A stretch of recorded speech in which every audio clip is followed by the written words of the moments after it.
बिस्मिल्लाहिर्रहमानिर्रहीम। अस्सलाम वालेकुम नादरीन, आप यूट्यूब चैनल देख रहे हैं। मैं इमरान खान। सिर्फ एक जुमला पहुंचा है बार तक और बड़ी मुश्किल से। मुझे मौत का कोई खौफ नहीं है, अल्लाह ने मुझे किसी मकसद के लिए ज़िंदा रखा हुआ है। ये इमरान खान ने कहा जेल में, जब उन्हें कल चेक किया गया डॉक्टर्स की जानिब से। बहुत सारी वो कहते हैं मशीनें लेकर गए हुए थे, एक एम्बुलेंस के अंदर भर के इमरान खान साहब का चेकअप करने के लिए मशीनों को वहाँ पे इंस्टॉल किया गया। टेक्नीशियन भी गए हुए थे और मशीनों को वहाँ पे दोबारा से फंक्शनल किया गया। फिर इमरान खान साहब की आंख का चेकअप किया गया और उस बीच में इमरान खान साहब से बातचीत भी डॉक्टर्स करते रहे। अब सिर्फ एक जुमला है, सोर्स कुछ भी हो उसको आप छोड़ दें, मुझे मौत का कोई खौफ नहीं है, अल्लाह ने मुझे किसी मकसद के लिए ज़िंदा रखा हुआ है। ये इमरान खान साहब ने कहा और यही उनका पैगाम है। अब नाज़रीन, डॉक्टरों की जो रिपोर्ट आई है उसके बाद ये रिपोर्ट ये कह रही है कि इमरान खान की आंख में बेहतरी हो रही है, ये दावा किया जा रहा है। यानी जो अब रिपोर्ट आई है इसमें एक चीज़ तो आप ध्यान में रखें, इमरान खान साहब की फैमिली के लोग नहीं थे। इमरान खान साहब के ज़ाती मुआलिजीन या जिन पे उनकी फैमिली एतबार करती है वो लोग इसके अंदर मौजूद नहीं थे। अब ये लोग मौजूद नहीं थे तो इस रिपोर्ट को यही कहा सकता है कि ये सरकारी रिपोर्ट है। तो जो सरकारी रिपोर्ट आई है उसकी बुनियाद पर यह दावा किया गया कि इमरान खान साहब की आंखों में बेहतरी आई है। सरकारी डॉक्टरों ने इमरान खान साहब को चेक करने के बाद आज सुबह अल्लामा राजा नासिर अब्बास साहब और बैरिस्टर गौहर साहब को 1 घंटा 20 मिनट तक ब्रीफिंग दी है कुछ इत्तलात के मुताबिक, और उन्होंने बताया जनाब कि इमरान खान साहब की आंख में बेहतरी आ रही है। अगर तो ये बेहतरी आ रही है तो ये बहुत अच्छी खबर है, यानी ये बड़ी खुशाइंद बात है और बहुत अच्छी बात है अगर इमरान खान साहब की आंख में बेहतरी आ रही है, क्योंकि बड़ी अलार्मिंग और बड़ी खौफनाक इत्तलात पिछले दिनों से आ रही थी। यानी दरबारी सहाफ़ी हैं, साबिक सरकारी मुलाजिम भी हैं, अफसार आलम, वो ये क्लेम कर चुके हैं कि इमरान खान साहब की आंख की बिनाई चली गई है। जबकि इस वक्त बहुत सारे टाउट्स ये लगातार कह रहे थे एक दिन पहले तक कि इमरान खान साहब की आंखें 85% तक, और कुछ ये दावा कर रहे थे कि इससे ज़्यादा इमरान खान साहब की आंखें ज़ाया हो चुकी हैं। अफसार आलम साहब ने तो यहाँ तक कह दिया कि आंख की बिनाई ख़त्म ही हो चुकी है, और इन्हीं इतलात के ऊपर भरोसा किया जा सकता है क्योंकि इन लोगों के फ़ौजियों से ताल्लुकात हैं, तो फ़ौज के ज़राए से वहाँ पे ख़बर निकल आती है। अब इमरान खान साहब की फैमिली के पास या उनकी पार्टी के पास तो कोई आज़ाद ज़रिया नहीं है कि वो ये पता करें कि इमरान खान साहब की हालत कैसी है, सवाए इसके कि सलमान सफदर ने जो एक रिपोर्ट बनाई थी और वो भी डॉक्टरों की रिपोर्ट्स की बुनियाद पे इमरान खान साहब ने बताया था कि 85% मेरी आंख ख़राब हो चुकी है। अच्छा, ये तो अब डॉक्टर भी कह रहे हैं कि जी 85% वाली बात ठीक थी, लेकिन अब इमरान खान साहब की आंख में वो कहते हैं जी बेहतरी आ रही है, ये दावा किया गया। अच्छा, इस दावे पे ना सिर्फ बैरिस्टर गौहर और अल्लामा राजा नासिर अब्बास साहब को ब्रीफिंग दी गई, बल्कि इसके साथ साथ ये ब्रीफिंग इमरान खान साहब के डॉक्टरों को भी ब्रीफ किया गया। इस पे डॉक्टर आसिम का एक स्टेटमेंट भी आया। 25 मिनट तक इमरान खान साहब के जो डॉक्टर्स हैं उनके साथ टेलीफोन पे बातचीत की। अब जो इमरान खान के डॉक्टर हैं वो इस पे क्या कहते हैं, ये भी इंपॉर्टेंट है। इमरान खान के डॉक्टर कहते हैं कल रात 9:45 बजे मैंने फ़ोन पर इस्लामाबाद में 2 डॉक्टर से बात की जो इस वक्त इमरान खान की आंख का इलाज कर रहे हैं। मैंने अपने कुलीग डॉक्टर खुरम आजम मिर्ज़ा, जो एक रेटिना स्पेशलिस्ट हैं, ये जो इमरान खान साहब की आंख में प्रॉब्लम है, उनको भी फ़ोन कॉल में शामिल किया। इस्लामाबाद के डॉक्टर ने तफसीलन बताया कि वो कब से इमरान खान साहब को देख रहे हैं। उन्होंने मुझे बताया कि खान साहब की तबीयत पहले से बहुत बेहतर है, उनकी बिनाई में भी बेहतरी आई है। मेरा दिल तो चाहता है कि मैं यकीन से कह पाता कि ये ऐसे ही है, लेकिन अफसोस ये है कि मैं ना तो इस बात की तस्दीक कर सकता हूँ और ना ही इस बात की तरदीद कर सकता हूँ। ये इसलिए कि मैंने ना खान साहब को खुद देखा है और ना ही उनसे बात की है। अच्छा जी, ये डेवलपमेंट है। इमरान खान साहब की फैमिली की जानिब से इसके ऊपर रद्द-ए-अमल स्टिल वही है कि हमें इमरान खान साहब से मिलवाया जाए, इमरान खान साहब के डॉक्टरों को इमरान खान साहब से मिलवाया जाए। जबकि जो पाकिस्तान तहरीक-ए-इंसाफ के लोग हैं या महमूद खान चकजई साहब हैं, उन्होंने पार्लियामेंट हाउस की मस्जिद के अंदर एक मीटिंग की। उन्होंने कहा जी हमारा धरना तो जारी रहेगा। फिर जो केपी हाउस के बाहर लोग बैठे थे वो भी बैठ गए। अब ये पार्लियामेंट हाउस के अंदर जो बैठे थे ये भी बैठे रहे। तो इन्होंने कहा जी जब तक के फैमिली को और ज़ाती डॉक्टरों की मौजूदगी में तिब्बी सहूलियात इमरान खान साहब को फराहम नहीं की जाती तब तक हम एहतजाज करते रहेंगे, हमारा धरना जारी रहेगा। तो उन्होंने तो अपना धरना खत्म करने से कर दिया इनकार कि जब तक तिब्बी सहूलतें नहीं मिलती। अच्छा, वहाँ पे मैं वैसे ही आपको बता दूं कि शहरयार आफरीदी ने वहाँ पे कहा मीटिंग के अंदर कि हमने सोशल मीडिया के पीछे चलना है, अलीमा खानम के पीछे चलना है, बुशरा बीबी के पीछे चलना है या महमूद खान अचकजई के पीछे चलना है, हमें ये बात जो है ना इसका फैसला करना पड़ेगा। ये शायर यार अफरीदी ने कहा। देखिए, जिन्होंने चलना होता है ना वो अंधेरों में भी चलते हैं, वो मुश्किल हालात में भी चलते हैं, और जिन्होंने नहीं चलना होता उनके 100 बहाने। यानी वो काफिले के अंदर नुक्स ढूंढते रहते हैं कि इस काफिले में ये प्रॉब्लम है, ये प्रॉब्लम है, और सवालात ही उठाते रहते हैं। बहुत सारे लोग ऐसे होते हैं जिनका इतना हौसला नहीं होता कि वो चले। शहरयार अफरीदी को मैंने बहुत कमज़ोर पाया। यानी मुझे जिन लोगों से मुझे लगता था ना कि ये बड़े दलेर और बहादुर लोग निकलेंगे, उनमें एक शहरयार अफरीदी ने तो बहुत ही मायूस किया। यानी मुझे फ़ोन करके कह रहे थे जब मैं ISI की कैद से वापस आया कि जनाब आपने अब दोबारा कभी काम नहीं करना। वो मैं इसलिए आपको कह रहा हूं कि आपने बड़ी तकालीफ बर्दाश्त कर ली है, तो बस आपने दोबारा कभी काम नहीं करना, आप छोड़ दें, आप सहाफ़त, आपने कभी सहाफ़त नहीं करनी। ये मुझे शहरयार अफरीदी ने भी कहा, अली अमीन गंडापुर ने भी कहा। ये लोग 2 लोग ये ख़ास तौर पे PTI के जो मुझे ये कह रहे थे। तो शहरयार अफरीदी से मुझे इतनी उम्मीद नहीं थी कमज़ोरी की, लेकिन उन्होंने दिखाई है। बहरहाल नादरीन, जरदारी साहब देखें, इमरान खान साहब को ताने दे रहे हैं कि आप बहादुरी से जेल नहीं काट रहे। ये ज़रा जरदारी साहब की एक फ़ोटो आप देखें। ये 40 साल का आसिफ अली जरदारी है, 40 साल का आसिफ अली जरदारी है। तस्वीर भी बहुत पुरानी है। ये 40 साल का आसिफ अली जरदारी है। इसके हाथ में छड़ी है, कमर झुकी हुई है, गर्दन के ऊपर एक पट्टा पहना हुआ है, और गर्दन को भी सहारा दिया हुआ है कि वो खड़ी नहीं हो सकती, सीधी नहीं हो सकती। तो ये हालत आसिफ अली जरदारी की हो गई थी जब उसे जेल में डाला गया था। और फिर उसके बाद आसिफ अली जरदारी को जो शाहाना जेल में रखा गया है और जो मौज जेल में लगवाई गई है। अभी थोड़ा अर्सा पहले आसिफ अली जरदारी जब बीमार हुआ तो इनकी साहबजादी ने आकर 8 किस्म की बीमारियां गिनवा दी टीवी के ऊपर कि ये भी बीमारी है, ये भी बीमारी है, ये भी बीमारी है, ये भी बीमारी है।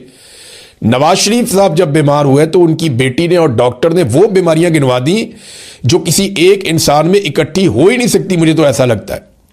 यानी वो कभी कभी अरशाद भट्टी साहब अजरा मजाक ही सही, लेकिन वो बीमारियां गिनवाते थे तो हम सर पकड़ के बैठ जाते थे। इतनी अजीब अजीब बीमारियां मियाँ साहब को लगी हुई थी जो ये सारे गिनवाते थे कि जनाब मियाँ साहब को निकालो जेल से और बाहर भिजवाओ। अब जरदारी साहब ताने दे रहे हैं इमरान खान साहब को, और उस आदमी को ताने दे रहे हैं जो जेल से कह रहा है कि मुझे मौत का कोई खौफ नहीं, अल्लाह ने मुझे किसी मकसद के लिए जिंदा रखा हुआ है। ये ताने इनके सामने आकर खड़े होंगे जब ये जेलों में जाएंगी या इनकी औलादें जेलों में जाएंगी। अब जरदारी साहब जब जेल जाने लगे थे या उनके लिए मुश्किलात थी तो उनकी बेटी ने वावेला कर दिया था, उनके बच्चों ने रोला डाल दिया था कि ये भी बीमारी है, ये भी प्रॉब्लम है, तो उनको जनाब जमानत दी जाए मेडिकल बुनियादों पे और ये बाहर आते रहे इसी बुनियाद पे। अब मरियम नवाज ने एक वीडियो चला दी इमरान खान की एक यूनिवर्सिटी में कि जनाब इमरान खान जो है वो, और ये PTV पे इमरान खान साहब चल भी गए पहली दफ़ा, बड़े लंबे अरसे के बाद इमरान खान साहब PTV पे दिखाई दिए। और मरियम नवाज ने ये मेहरबानी की कि उन्होंने एक वीडियो दिखाई कि इमरान खान साहब नवाज शरीफ की बीमारी के ऊपर नेगेटिव कमेंटिंग कर रहे हैं।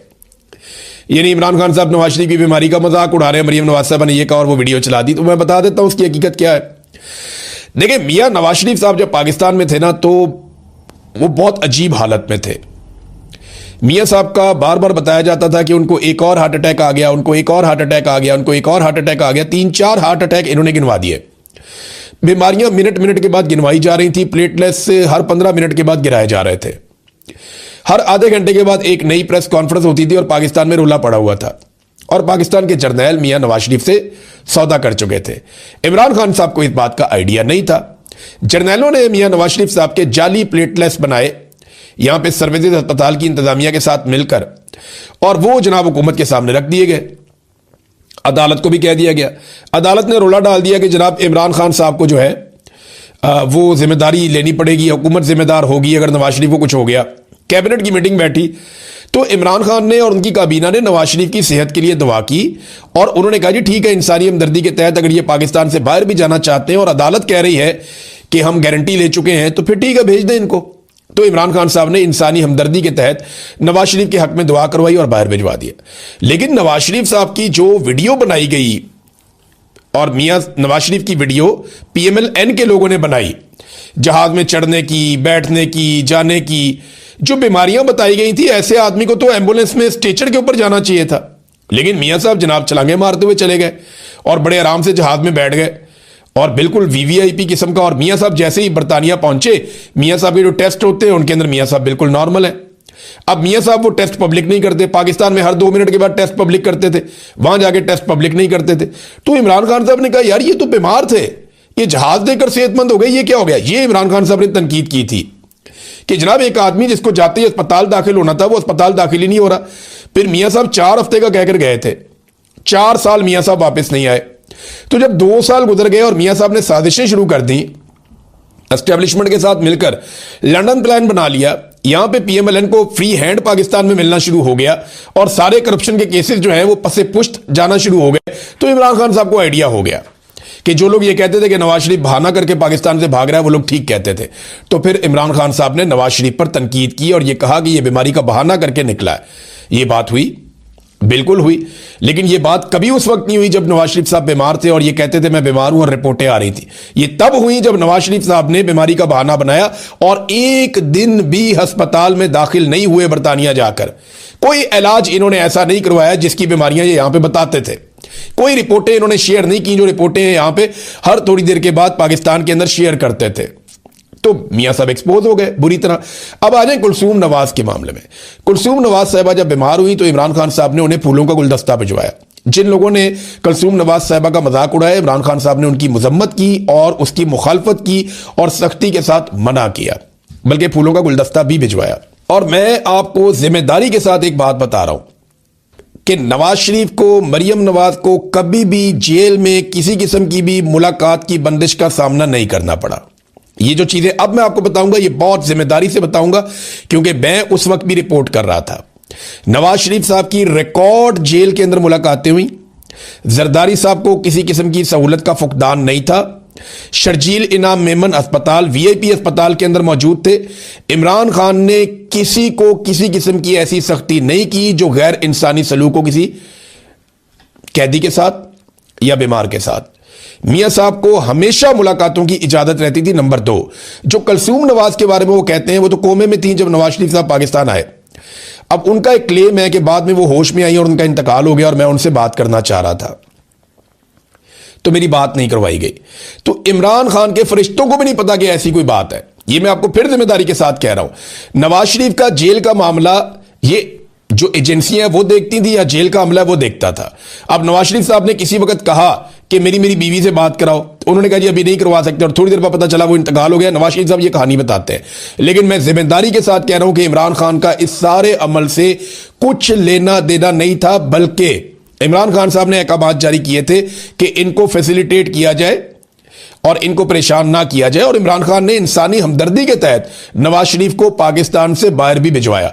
अब ये क्या कर रहे हैं कि वीडियोस को एडिट करके इधर का उधर उठा के उधर का उधर उठा के मिक्सचर बना के वो इमरान खान के खिलाफ प्रोपेगेंडा चला रहे हैं। नवाज शरीफ की तस्वीर कोई और लगा रहे हैं। इमरान खान ने जो तस्वीर दिखाई वो दिखाई जब नवाज शरीफ जहाज के अंदर हशाश बशाश मौजूद था। जितने प्लेटलेट्स गिर चुके थे ना, इतने प्लेटलेट्स गिरने के बाद इंसान दांत साफ नहीं कर सकता, इंसान शेव नहीं कर सकता। और नवाज शरीफ साहब बिल्कुल टेंशन होके जहाज के अंदर बैठे हुए थे। तो ये चीजें देखने के बाद कोई शख्स भी हैरान होता है कि इमरान खान ने कहा कि मैंने ये अपने सामने रखी रिपोर्ट और सामने रखी वीडियो, तो मैंने कहा ये कैसे हो सकता है? एक आदमी इतना शदीद बीमार है और ये इस तरीके से जा रहा है, ये कैसे? मैं ये एक्सपेक्ट नहीं कर रहा था। तो इमरान खान साहब ने इसलिए वो बात की थी।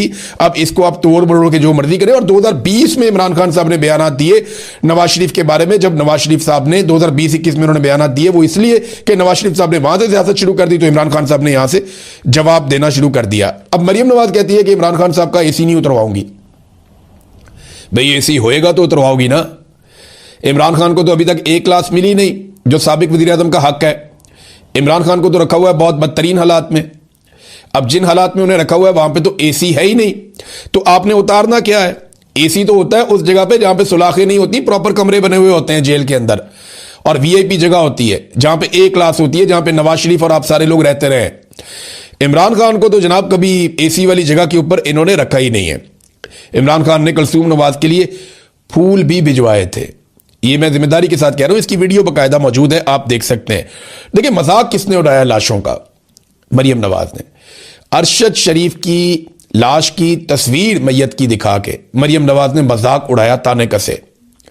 हालांकि अरशद शरीफ हूं, मैं हूं जाती तौर पे, साबिर शाकिर हूं, मुईद पीरजादा हूं, या बाकी हमारे जितने भी सहाफ़ी हैं, हम सब ने कभी लाश का मजाक नहीं उड़ाया। हमने हमेशा बीमार की इज्जत की। हमने हमेशा ये कहा कि नहीं ये गलत है।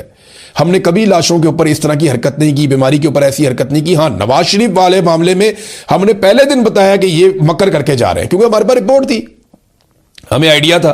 मैं पहले बता रहा था ये प्लेटलेस रिपोर्टें सारी जाली आ रही हैं। फैसल वाडा बताता है ना, उसको पूछो कि कुत्ते का खून लेकर गए थे और नवाज शरीफ के प्लेटलेट्स गिराए थे कि पार्टी, उनके रिश्तेदार, ख़ानदान वाले, उनका सोशल मीडिया और जो पार्टी के कारकुन हैं वो डट गए जो मौलाना फजलुर रहमान साहब ने कहा। अब वो पीछे नहीं हटते। देखिए, मामला वही निकला जिसका मैंने आपको पहले आगाह किया था कि जो मजहबी सियासी जमातें हैं या वो पॉलिटिकल पार्टीज़ या वो जत्थे या ग्रुप जिनका इन्फ्लुएंस है खैबर पख्तूनख्वा में और बलूचिस्तान में, उन्हें मजबूर किया जा रहा था कि आप अवामी लश्कर बनाएं। इससे पहले लश्कर बनाकर फ़ौज ने बहुत सारी जंगें लड़ी हैं, बहुत सारी लड़ाइयाँ लड़ी हैं।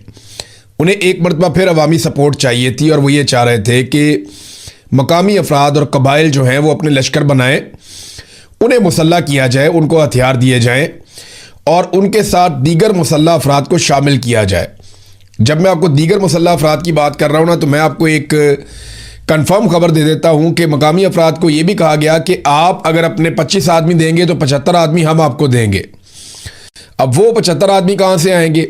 ये वो अफगान फोर्सेस हैं या वो लोग हैं जिन्हें हमेशा छतरी के नीचे रखा गया है और इन्हें तैयार किया गया है उस वक्त के लिए जिस वक्त इन्हें इस्तेमाल किया जाना था।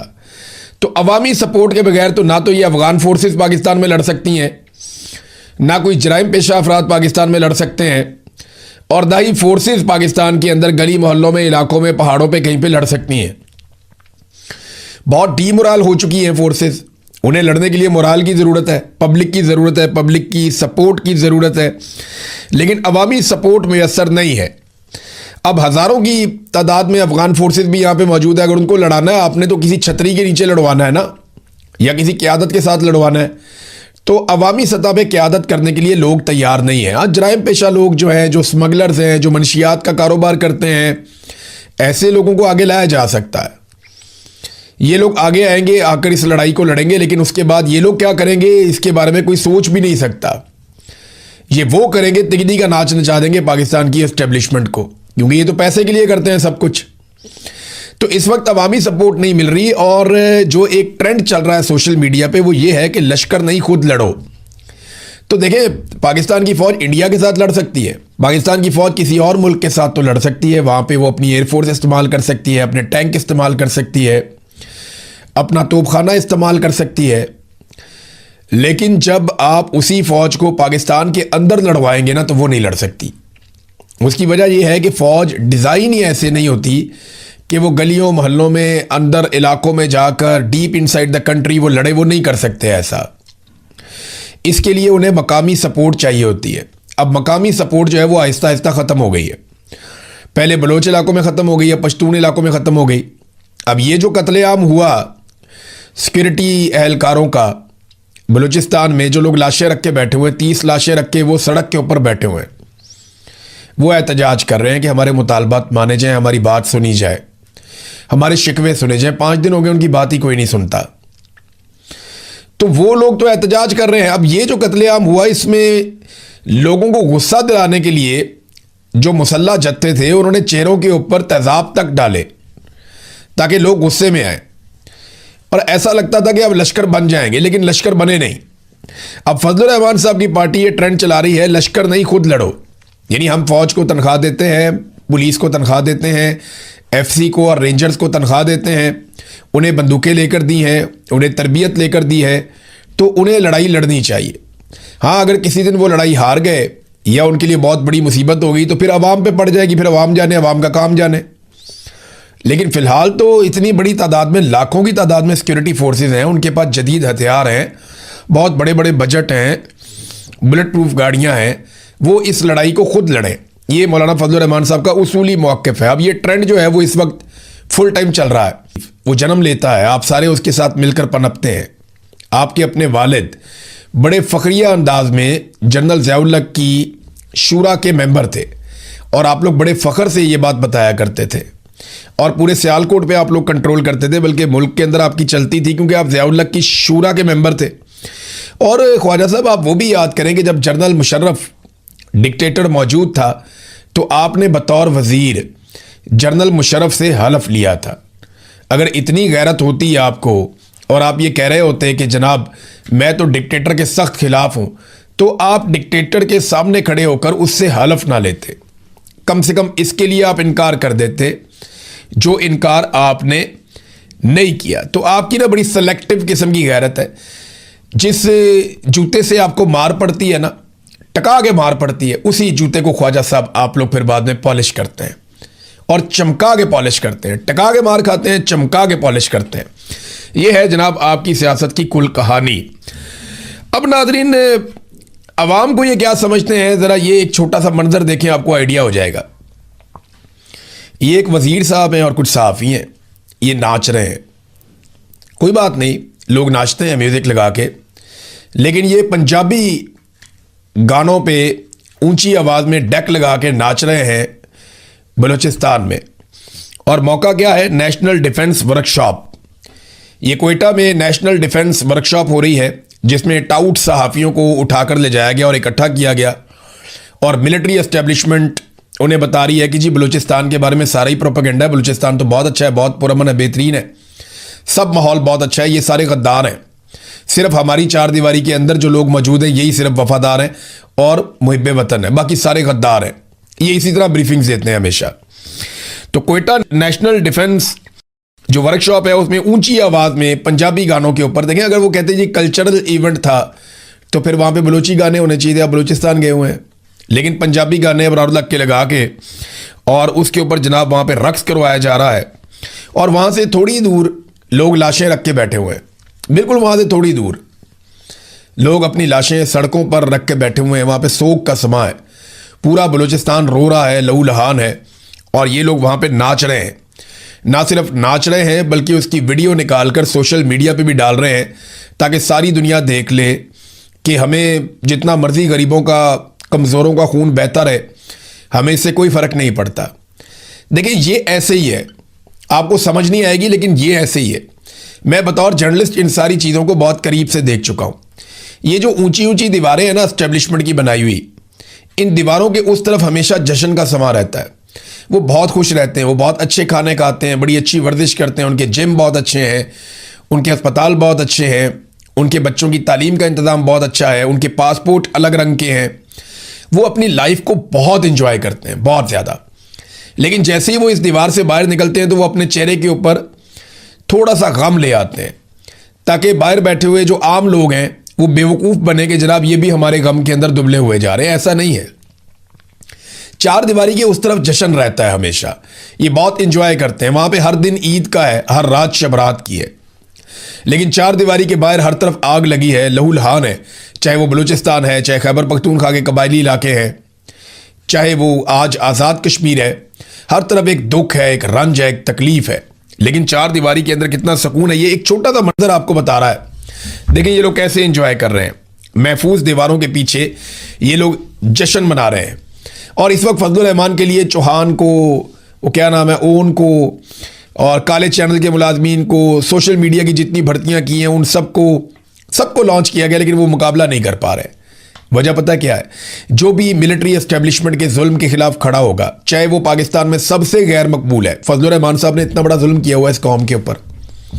रजीम चेंज ऑपरेशन के मरकजी किरदार थे जर्नैलों के कहने के ऊपर। लेकिन फजलुर रहमान की अच्छी बात यह है कि उन्होंने बाद में बता दिया, जब जर्नैलों ने उन्हें इक़्तिदार में हिस्सा नहीं दिया तो फजलुर रहमान साहब ने बता दिया कि यार मैंने जर्नैलों के कहने के ऊपर रजीम चेंज ऑपरेशन किया था, इन्होंने बुलाया था और बुला के हमें इसका सारे गेम का हिस्सा बनाया था। फजलुर रहमान पोल खोल चुके हैं। बहरहाल वो गंद जो फजलुर रहमान साहब ने मारा तो उल्टा उनके ऊपर गंद तो आना ही था। अब फजलुर रहमान साहब बहुत बदमज़ा हैं, लेकिन हैरत की बात यह है कि इंतहाई गैर मकबूल होने के बावजूद पब्लिक उनके साथ खड़ी हो गई।